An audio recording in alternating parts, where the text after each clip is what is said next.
Hello, I'm just gonna jump right in. I only have a few minutes. So I'm an artist, and I'm going to demonstrate that by having you all participate. I would like for you to raise your hand if you have heard or have been told that Chicago South Side is dangerous. Raise your hand. Keep them raised. Everybody, look around. Okay, that's everybody. You can put them down. This isn't just an offhand comment. It discourages investment and devalues Black neighborhoods. The devaluation of Black neighborhoods stems from slavery's devaluation of Black life. Today, casually telling people don't go to Black neighborhoods perpetuates the disinvestment, neglect, and fear that systemic racism was designed to create. So I want to show you how that plays out in real life. I created a project called Folded Map. It's an art project. And I want to introduce you to Carmen and Bridget. They live on the same street, Winchester, 15 miles apart in racially and economically different neighborhoods. And Carmen lives in my home neighborhood, Greater Englewood. And I want to share with you how this difference and the devaluation plays out in just a conversation about how much does your house cost. So it's amazing how much Chicago has shifted just in the last couple of years. And when I bought my house 7 years ago, I feel like there was still, Rogers Park was still somewhat affordable in comparison to a lot of Chicago neighborhoods. So I knew I wanted something under $400,000 was what I was looking for. Yeah. I know you're like, well, hold on a second.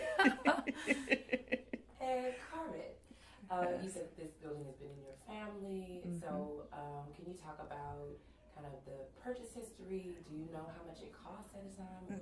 No, but I believe it probably was $30,000.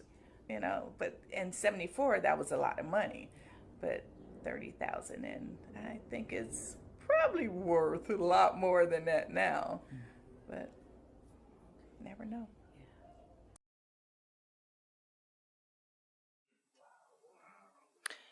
Carmen's home is worth less because systemic racism devalues Black neighborhoods.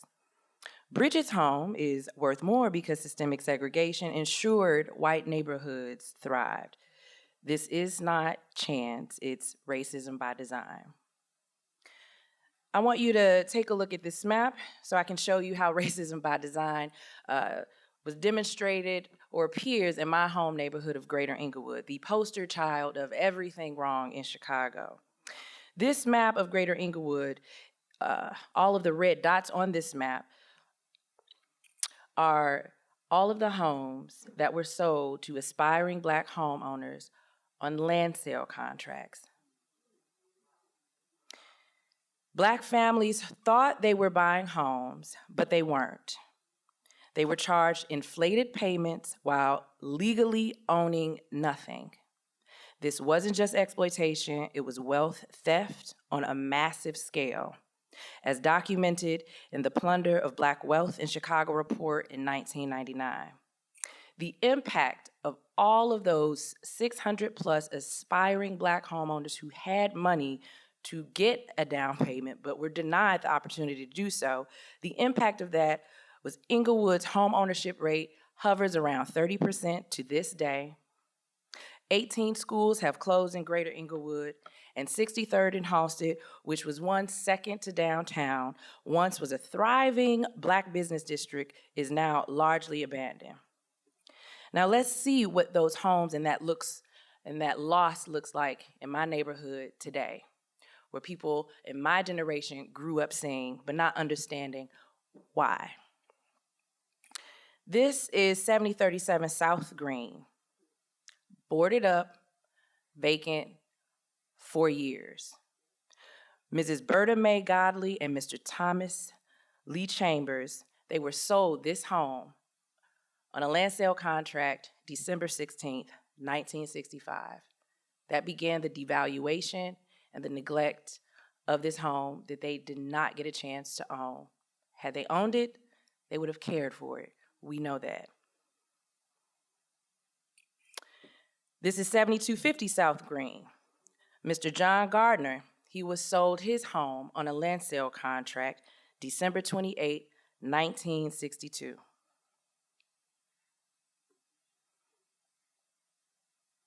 (6823) South Aberdeen, Mr. and Mrs. James and Lula Malone. They were sold their home on a land sale contract October 30th, 1963. These aren't just abandoned buildings. These represent families robbed of wealth, a neighborhood set up to fail, and residents still fighting against systemic neglect. For those still holding on in Inglewood, these decaying homes also drag down property values, making it even harder to build and pass down wealth. This is segregation's aftermath by design. These homes just don't reveal what was lost. They are the foundation for what we can reclaim. That's why I launched Unblocked Inglewood, another ambitious art project, bold effort to restore an entire block in my home neighborhood that was directly harmed by racist predatory housing practices of the 1950s and 60s. This project was funded through public art grants. So far, Unblocked Inglewood has repaired 12 homes with 13 more to go, installed vibrant murals, built block club signs, and strengthened neighborhood ties, partnered with residents to acquire and revitalize vacant lots that they've cared for years. This isn't just about fixing homes. This project is about demonstrating how to reclaim stolen wealth creatively, restoring dignity, and proving what's possible with real investment and repair. This is what Inglewood could have been and still can be. If harm was done intentionally, then reparations must be intentional. If harm was done geographically, then reparations must be geographical. That means prioritizing Chicago's Black neighborhoods for, as Robin Rue Simmons mentioned earlier, home ownership and home repair for support of Black residents. I personally believe financial restitution for the over 3,000 families who were exploited by land sale contracts in Chicago, and then community-led revitalization that empowers longtime residents to shape their future. These homes and this map and this project prove that reparations aren't just about acknowledgments, they're about action. We have the evidence, we have the stories, now we need the will to act and to keep pushing this movement forward and to build the future Chicago's Black neighborhoods have been denied. Thank you.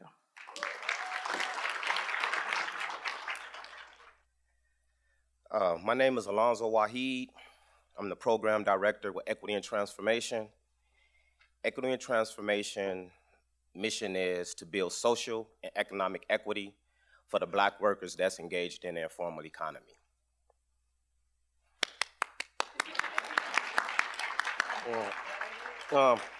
One of the things that I learned throughout my life is that a lot of times individuals will not applaud you or celebrate you. So you have to learn how to do that for yourselves.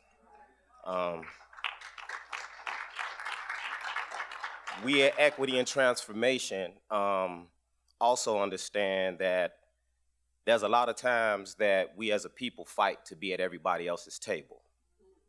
At Equity and Transformation, we believe that we have to create our own table. So if you ain't got it yet, Equity and Transformation means eat, E-A-T. And we believe that we all have to eat. And if you don't eat, you starve. So let's get into it. I'm not just the program director with Equity and Transformation. I'm also a father. I'm a son. I'm a businessman. And I'm also a husband. But that's not it. I'm also an individual that has been directly negatively impacted by the war on drugs. The historical harm of the war on drugs has devastated the African American community. In Illinois, we have suffered severe harms at the hands of an unjust legal system, both past and present. Harsh sentencing laws, such as mandatory minimums and three-strike policies, led to the mass incarceration of Black individuals for nonviolent drug offenses at disproportionately high rates. The criminalization of drug addiction and aggressive policing tactics devastated our communities and families. It led to cycles of poverty, disenfranchisement, and economic instability.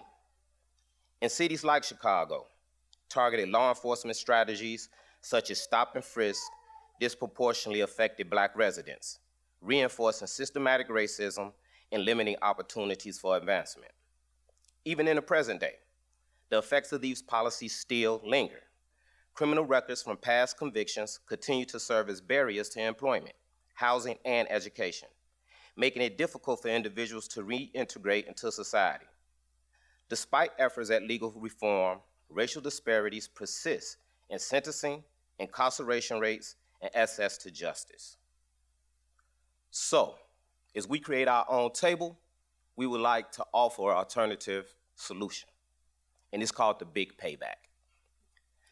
The Big Payback seeks to address these ongoing harms through targeted reparations measures designed to restore justice and uplift affected communities. The Big Payback campaign is more than just a call for reparations. It is a comprehensive movement that recognizes the harm done by systematic injustices and seek to provide tangible solutions to address the economic, social, and cultural gaps that persist in our society. Rooted in restorative justice, this campaign emphasizes the importance of repair, reconciliation, and forward momentum for those who have been historically marginalized. Specifically, the Big Payback campaign focuses on reparations for the devastating impacts of the war on drugs, which disproportionately harmed African American communities through mass incarceration, economic disenfranchisement, and social fragmentation. Let's think about this for a moment. Individuals were locked up for selling drugs, but the individuals that brought the drugs over here and put the whole scheme together were never held accountable. How do we sit idly by knowing this and point our finger and say, you know what, these individuals will never be repaired? Let's get right to it. The Iran-Contra affair was an illegal war, and it was funded by the sale of illegal drugs that was pushed into Black communities. All right? So, the vision at its core, the Big Payback campaign aims to acknowledge the historical injustices and systematic barriers that have disproportionately impacted African American communities. It will advocate for policies and practices that promote reparative solutions, including direct advancements, education, housing, healthcare, and economic development. And it will activate communities to engage in meaningful dialogue, advocacy, and co-effective action. Our vision is one where communities that have been neglected for generations are not only acknowledged, but also equipped to be able to have the resources and opportunities needed to thrive. The campaign is driven by the key pillars of reparations. In equity and transformation, we believe that if all 5 pillars are not met, it is not true reparations. These 5 pillars are compensation, providing direct financial resources and investment in individuals and communities that have been disproportionately impacted by the war on drugs and systematic inequities. Restoration, supporting efforts to rebuild and revitalize neighborhoods and institutions that was dismantled or weakened due to policies rooted in systematic racism.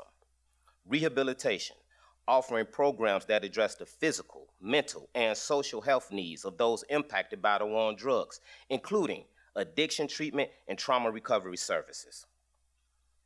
Satisfaction, recognizing and addressing the harm through public apologies, memorials, and other forms of symbolic redress that validate the experience of those harmed. And last but not least, a guarantee of non-repetition. I'm gonna say that one more time. A guarantee of non-repetition. What we witnessed today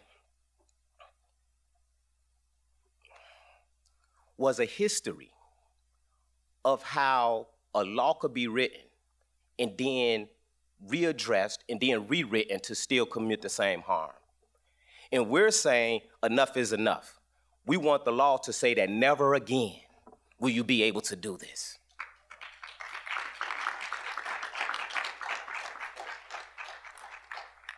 I want you, before I go to the next part, I want you all to think about something that we went over with Mr. Cummins a little earlier. Imagine for a moment being able to work for the state government. But the only reason that you can't work for the state government is because you walked outside of the penitentiary. Think about that. I was qualified enough to be able to work for the state government. And the only reason I can no longer work for the state government because I walked out of the penitentiary. All right, because that is exactly what he explained to us today. And I did not want that to go over individuals' heads. If the state of Illinois is saying that that individual is qualified to work for the government, but only while they're in prison, that is a problem.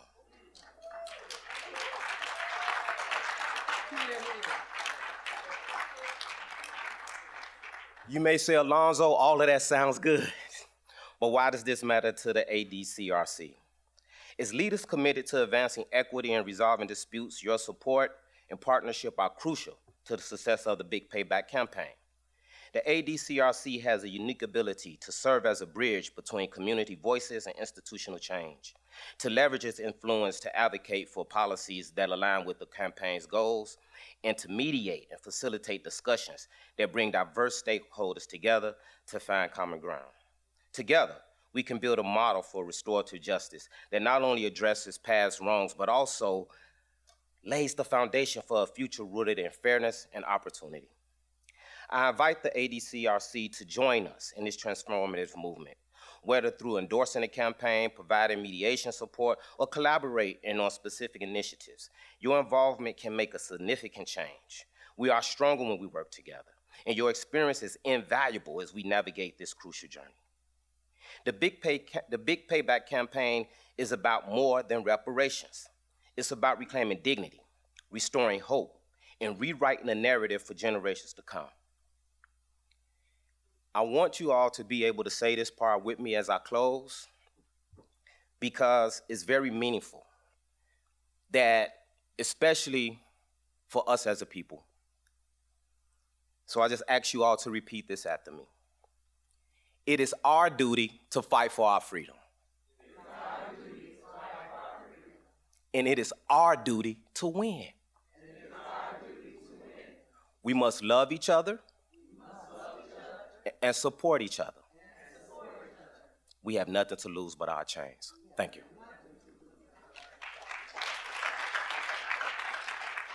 I have the privilege to stand before you today, not only as the CEO of Chicago Scholars and an artist, but as a Black man who deeply understands both the historical injustices that have shaped our communities and the economic urgency required to correct them. The case for reparations is not just a moral imperative, it is an economic necessity. Dr. King once said that the arc of the moral universe is long, but it bends towards justice. However, justice does not happen passively. It requires action, investment, and commitment. Reparations are that commitment. A commitment to repairing the systemic harm inflicted upon the Black community through redlining, disinvestment, housing contracts, systemic oppression, discriminatory policies that have robbed generations of wealth and opportunity from our communities. Education has always been one of the most powerful tools for empowerment, yet it has been systemically weaponized against Black communities. After slavery ended, Black Americans were deliberately excluded from educational systems, while white Americans benefited from government subsidized public education, the GI Bill. And despite the enormous barriers Black communities built, we built our own schools during Reconstruction, only to see them burned or defunded by white supremacists and state policies. In the 20th century, the Jim Crow era enriched this inequity. Black schools received only a fraction of the resources provided to white schools, leaving generations uneducated and economically disadvantaged. Even after the landmark Brown versus the Board of Education decision in 1954, efforts to integrate schools were slow and met with violent resistance.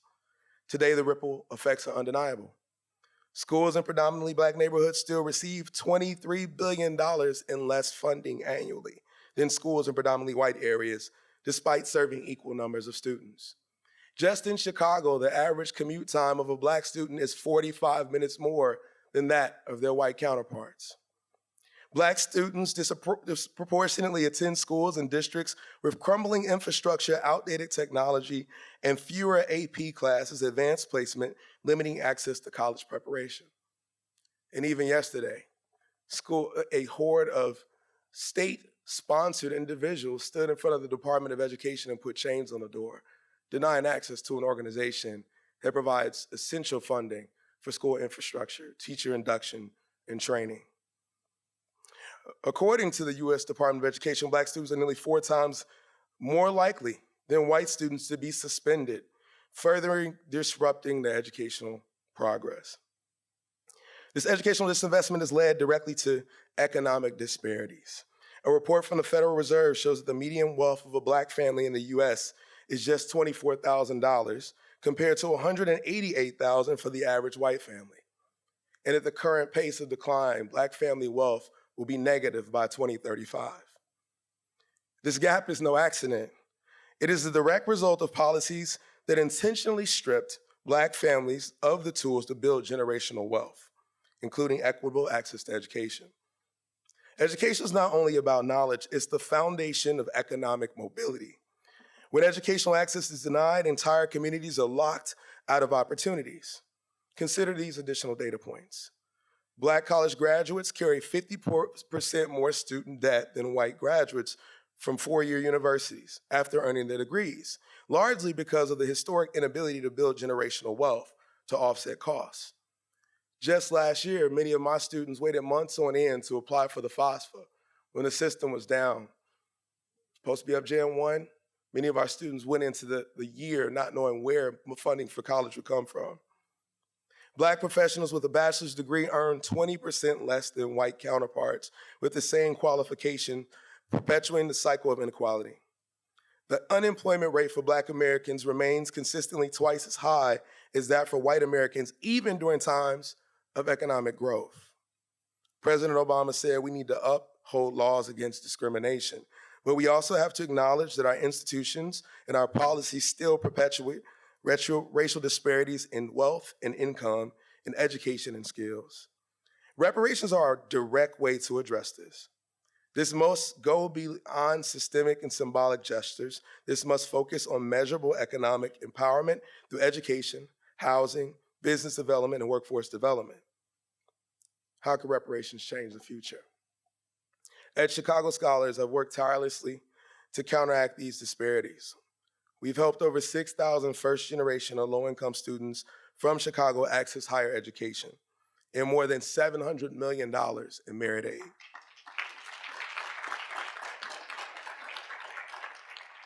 These scholars, many of whom come from Chicago's most underserved neighborhoods, where I come from, where TONIKA just talked about, are transforming their families' futures through education.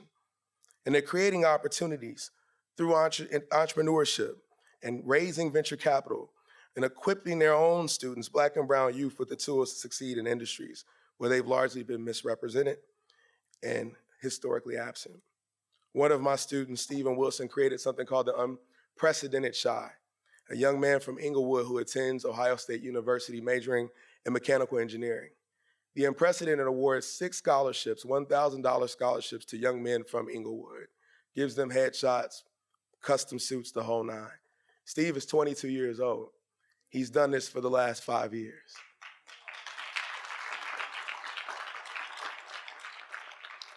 But students like Steve and nonprofit work alone cannot undo the centuries of systemic harm caused by slavery, segregation, and discriminatory policy. Reparations are essential to scaling these efforts. Imagine what could be achieved if we funded historically disinvested schools to the same levels as suburban schools. If we invested in tuition-free higher education for Black students, or if we seeded capital for Black entrepreneurs. The return on this investment would be immense, not just for Black families, but for the economic health of the entire state. Reparations are not about handouts.